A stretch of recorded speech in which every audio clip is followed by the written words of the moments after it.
I'm no expert, coming at you right from the driver's seat. We've got 3 games on the roster for the NBA playoff schedule today. We had 3 games yesterday. You had the Clippers losing their first game against the Mavericks, which the Mavericks probably would have eliminated them last season had Porzingis not gotten hurt and or ejected in a couple of those games. So that's a rematch of that. You had Portland, I'm going to say, upsetting the Nuggets in their first game, and of course the Nets took care of business against the Celtics. Now we've got the Lakers coming up, which you know is my team. In a couple hours, they're opening their series as the number 7 seed against the number 2 seed Phoenix Suns. They do not have home court advantage, and they have hobbled into the playoffs. They barely got past the Warriors in their playing game. It took just a beautiful 3-point shot, a buzzer beater, shot clock buzzer beater by LeBron James to take the lead, and a bit of good defense by AD to secure that lead. But they have hobbled in, as we know.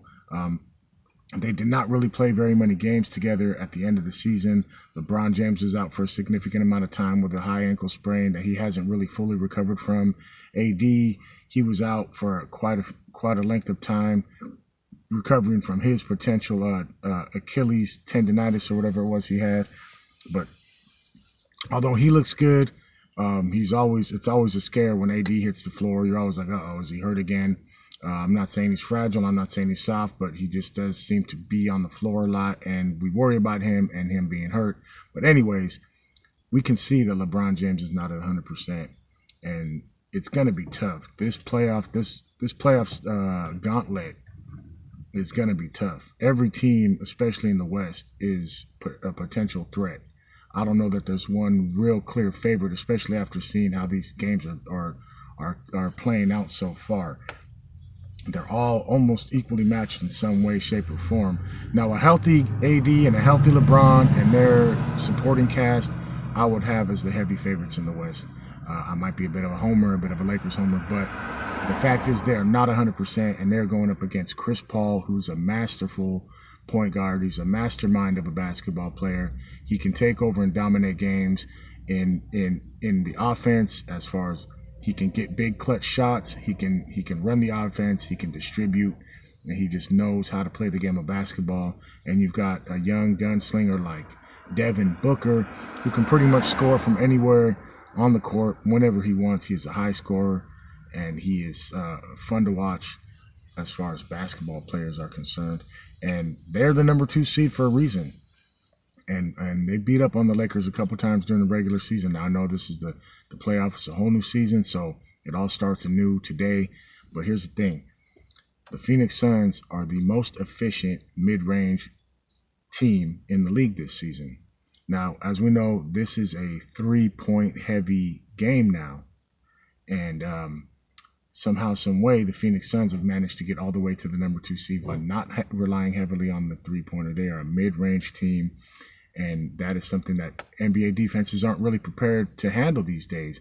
They either cut off your ability to shoot 3 and dare you to drive inside, if that's your strength, or vice versa. But the Suns, being that they do have that mid-range efficiency and also have shooters that can score from outside, are going to give the Lakers fits. The Lakers are going to have to chase them around.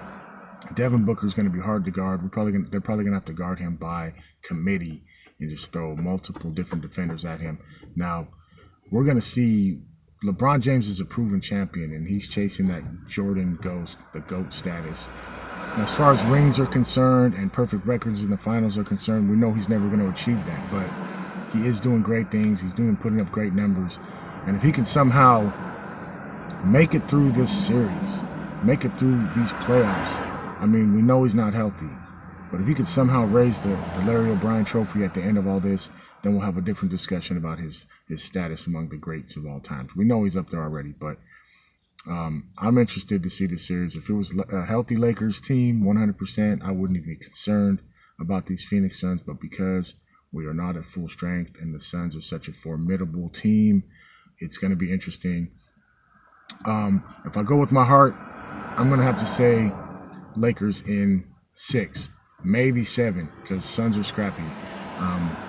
But the Suns are very well capable of defeating the Lakers in this series. So game one starts in a few hours, and we're going to see how that goes. I'm no expert. I just call it how I see it. UNO.